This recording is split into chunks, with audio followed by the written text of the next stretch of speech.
Man, what's up? What's the deal, YouTube?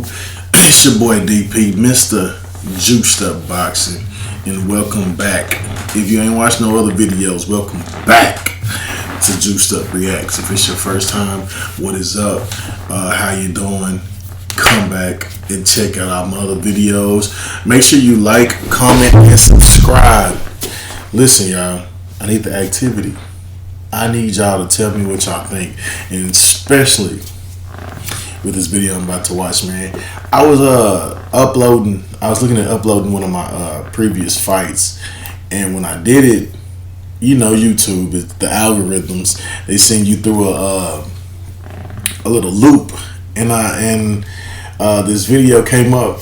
It was called Amateur MMA Fighters Challenging Road to Redemption, and my guy Steven was giving his take on it. And it was interesting, man, because he didn't know it was one of my old fights when I first fought on MTV Caged. I think it was like my second fight ever. Maybe my third fight ever. I was really green at the time. I was not seasoned. And I remember they getting that call to go out to Louisiana and fight this kid. I can't remember his name right now. Daniel. That's what it was. It was Daniel.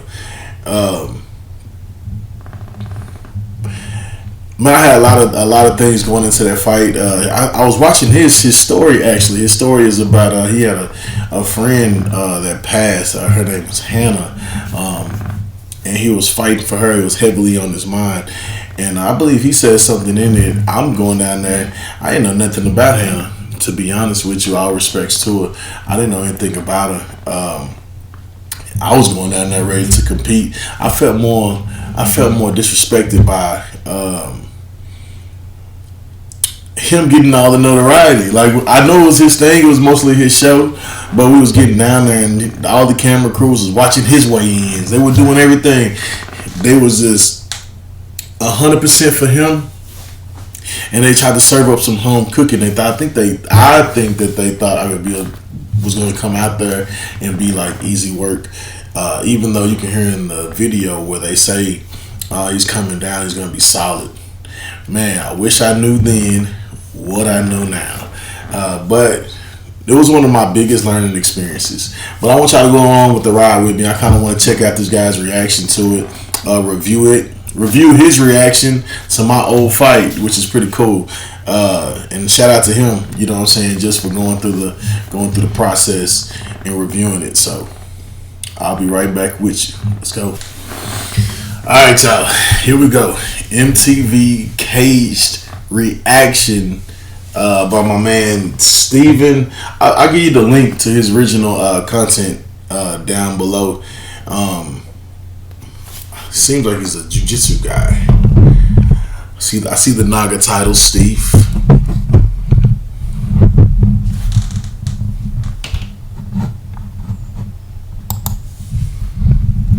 At the end of this episode, okay, well, you're taking a nice job with the old school sprawl shorts. If you trained MMA during this era, you definitely had a pair of sprawl shorts. That's 100% the facts. I almost felt like I got my running down so good before the last fight that I didn't even work on my technique. That happens with young fighters. They worry about the weight cut and conditioning so much that they don't focus on what's really important in a fight, which is your actual timing, your rhythm, your defense, your offense, your game plan for the fight, right? This happens, and it's very common with up-and-coming fighters. You know, it was one thing that was pretty cool for me was I had, at the time, my coaches were really big on strength and conditioning. I believe that's completely true. Steve, have you ever been knocked out? I've never been knocked I out. never in the beginning like that had really bad problems with cutting weight. In perpetuity, you're gonna get knocked out eventually. It's just the way it is. I just feel like everybody is looking at me to lose. We're rooting for you, Daniel. Get that out of your head. We're rooting. He's rooting for you, Daniel. Me, on the other hand, I wanted all the smoke. Results. I want to pass the test really bad. I want to get a job bad. That doesn't. Man, I remember dealing with MTV Cage. Man, I remember at the time they was always telling me, "Hey, you're gonna be on MTV. You're gonna be on MTV." I thought it was primarily a fight show. I didn't think it was going to be a reality TV drama, but it was still pretty cool to have that. It's like my second or third fight ever. About everything. Just gonna give you a heads up. You're gonna be fighting Derek Perkins from Fort Worth. He's gonna be solid. I'm gonna be solid, Daniel. This is sort of a chance for you to redeem yourself. So, yeah, the fight is gonna be on the 25th. Man, shout out to Daniel though. He was a tough man, guy. so sloppy. He's going back in a straight line. I wish I was seeing some of this training footage on my way up on there. The street punches, which isn't a good thing. And no one's really correcting him. He's just being allowed to do this, and that's the problem. And you hear him talking about if I'm fighting on Hannah's anniversary of her death, and I'm gonna be able to really go harder. And like I've told you in previous episodes, if you watch my Bellator stuff, keep it simple. No emotion, cold, calculated, moment by moment. Don't put your country on your back. Don't put the death of someone you loved on your back, because all you're doing is building up all this extra adrenaline, and when that dumps and you can't pull from that reserve, it's gonna cascade into real. He's really right about one thing, man. Those adrenaline dumps are something real, especially, and you're gonna see in the fight that I had with him. That's exactly what I had. I'll show you towards the end, but I've had an adrenaline dump maybe once or twice, maybe even 3 times during my fight career when I couldn't control it. But it's also hard going in there cold. Sometimes you want to go in there and have fun. Sometimes you kind of gotta have a little bit more fun with it. Some people don't know how to handle that just being cold side. So those are just maybe difference of opinions a little bit.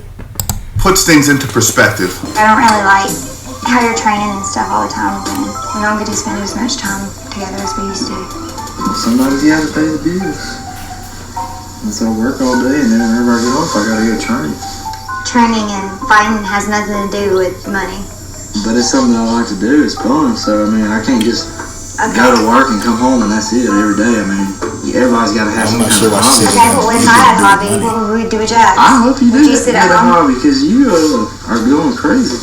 Young men are very insensitive, they lack empathy, and they tend to be narcissistic, self-centered individuals. I was one of them, so I can identify with this. My training and my competitions in fighting took over everything. That's why relationships, they were crazy women, but there's a reason why they didn't work. Part of it was I was narcissistic, and that's what you have to be successful in MMA. Man, I come home. He makes a good point. You do have to be narcissistic in a way in MMA to be successful, because you have to believe that you're better than the next person, or otherwise you will get intimidated by the next person. But with that being said, the biggest thing that they were talking about, I think, was the sacrifice. Man, you making sacrifices in this game. It's hard to have a relationship, not just from a narcissistic standpoint, but man, it takes so much. If you're serious about it, if you're not serious and just a hobby, it's different. But it takes a lot of dedication. So I used to remember having to. I was breaking up with girlfriends because I had to spend I was doing 2-3 days at the gym. They would watch me cut weight, sit in those baths, and I would just be miserable. So my attitude and everything was off, and it's just hard to be around a person going through that type of stuff. Look, we got a smile out of Steven when he saw some jiu-jitsu. Oh, so Tony, aka Primetime's fighting on Friday with Daniel, alongside Daniel. Awesome.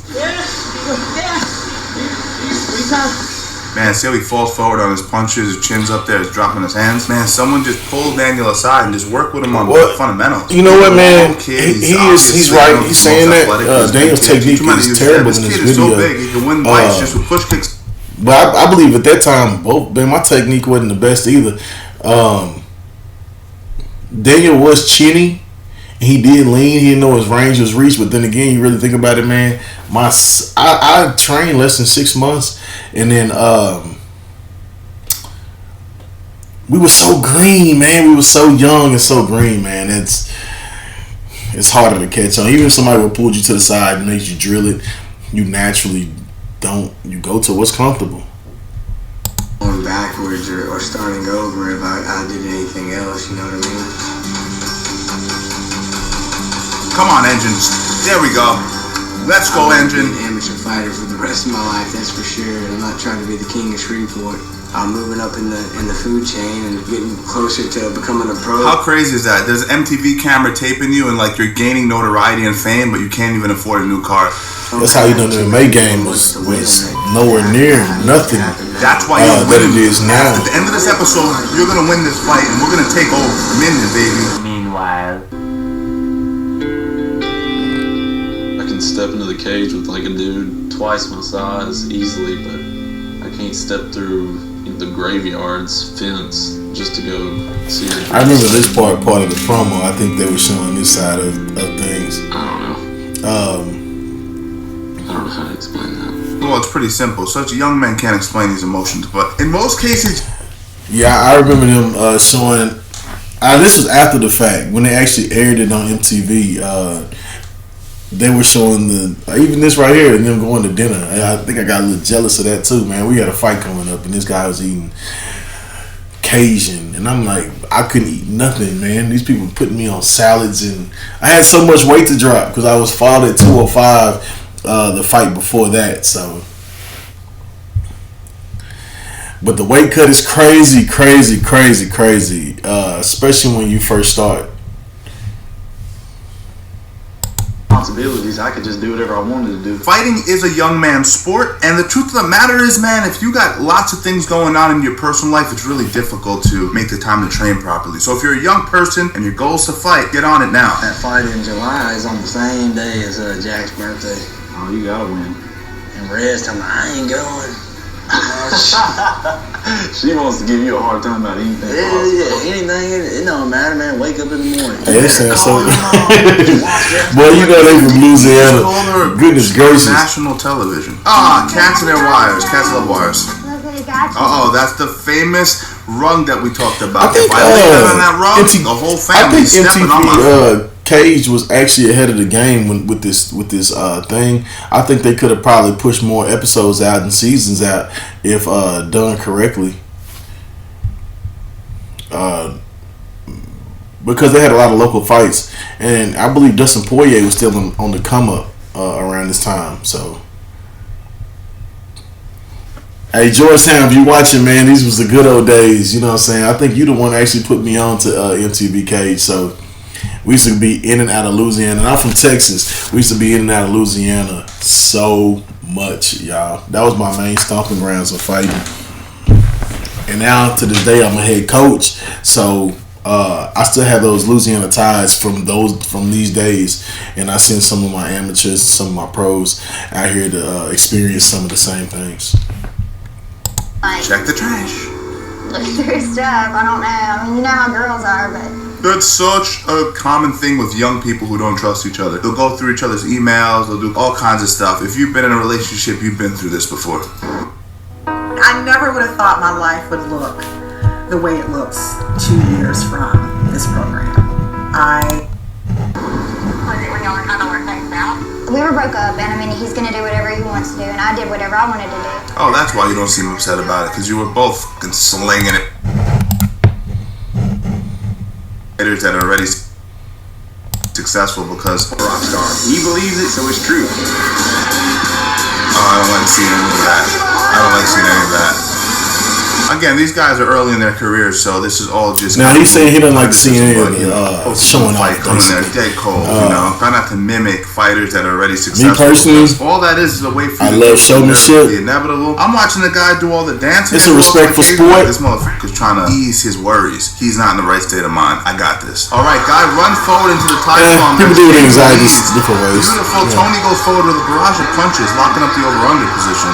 Man, look how even with this guy. Jeez, his opponent's horrible. Okay, Ty Plum. Man, first thing you want to pay attention to right now is the gloves. Oh my gosh! First of all, he got his back completely turned to this guy. This is. Oh my god! It's hard to even look at. The gloves caught me off guard, y'all. This supposed to be MMA bout, and they gave us sparring gloves. Okay, so we had. These gloves that you see, those title gloves, those are what most people, when they're sparring MMA, they spar in. So immediately I knew it was going to take a little pop off of my punches. And there weren't truly those 4-ounce ones. If you hit clean, you just feel like a brick landing across. But right now, man, his teammate getting through the first round came out with a switch kick. Forehead, the switch high kick.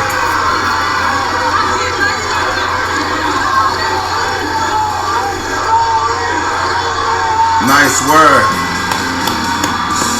We got a win for Karate Mafia. Definitely an overmatched opponent. Good job matching him up. Now, I don't know how long this fight was after the fight where he got knocked out, but if it's been less than 6 months, there's a chance that his chin it was definitely less than 6 months, I believe. Your body to reacclimate to getting knocked out. It shuts off a lot easier. I think that's one of the reasons they put those sparring gloves on him too, man, to help protect that as well. The date that it's on is when my sister died. Okay, so Hannah is his best friend's sister. A little more clarity there. Yeah, so Hannah is his best friend's that changes the dynamic of the whole event, really. This is the first time my mom's gonna. But like you said earlier, man, you really don't want to go into fights thinking like that. We'd like to take a moment to acknowledge an anniversary of someone. Hey, you wanna know what's crazy? The West getting bombed. The whole time this was going on, that he could be hearing and he got that going on in his mind. I'm in the back, warming up like a madman. I'm working up a full sweat. I worked at least 2 rounds worth of cardio in the back before I came out, which I believe was a mistake. Because as you'll see, I step in, I clip him. Once again, in May gloves, that probably would have dropped him. Yeah, I don't know why. I'm watching, when I watch it back, it's just like, oh my gosh. Chin way up every time he throws a strike. Flat footed. Jesus. Landed clean. I thought those two, once again, that 1-2 coming down the middle. I was finishing most of my fights. That was good, sweet. Now he's back getting ground and pounded. I heard the timer was coming up. He got me with a little quick trip. It was hilarious. But notice, man, I'm being real here. I was exhausted. Man, I remember coming to that second round exhausted. I wasted so much cardio in the back. Now you watch him put me against the cage, because the first round I stopped the takedown. I had no resistance whatsoever. Like he said, terrible defense on the over. He said terrible defense on the over and under, and I don't even know if I got the underhooks on that one. But this was the biggest thing right here. He's yelling, break it. And that's funny that he said break it, because the truth of the matter is he put me in a belly down armbar, and it was the first time I've been in that situation. I felt the pop, and I knew the third one would probably I knew the third one would end up separating my arm. And it was going to probably put me out for 6 weeks, because I wasn't going to tap. But once I felt the pop, I knew the third one was going to probably be the break. And I started realizing, hey, this is still amateur series. You haven't turned pro yet. Why would you put yourself on the shelf for 6 months or however long it's going to take that to heal? And you're not hardly even getting paid for this. You know what I'm saying? So if that had been a pro fight, break it. I'm not tapping. I'm going to try to find a way. But in that situation, man, I had no way out, because at that moment I did not know how to escape a belly down armbar. And to this day, a belly down armbar is once you let him get certain position, it's very hard to escape. And he had great extension on it. I think me going to the ground with him at that moment, because I remember I was reversing, but I was trying to stall out and catch my breath and go into the third round a little bit more cleaner. But the takedown happened. He got the takedown. It was a good one. Shout out to Daniel Payne, man. I remember that fight like it was yesterday. And it was a fun times. I had a great time in general. And shout out to, what's my man? Because I like you. I just subscribe to your stuff too. What's my guy name? What's his name? Steven Strangles People. I told you, man. Steve loves his jiu-jitsu. Steven Strangles People, man. If y'all haven't went over there and show him some love too, get him a subscribe, like and comment on his stuff as well, man. Shout out to you for even reacting to the fight. I know you was doing it for Daniel, and I know you was doing it for Caged, but it's all good, man. Much love, appreciate it, and appreciate everybody out there in that juiced up world. Come back, see me soon. If you haven't already, hit like, comment, and subscribe, and we'll get back with you on the next video. Fight Watch is coming soon. We still fight watching the same way today. We're gonna be reacting to some of the XKO fights. These are the more local Texas fights. We're gonna jump out of Louisiana for a little bit. See y'all in a bit.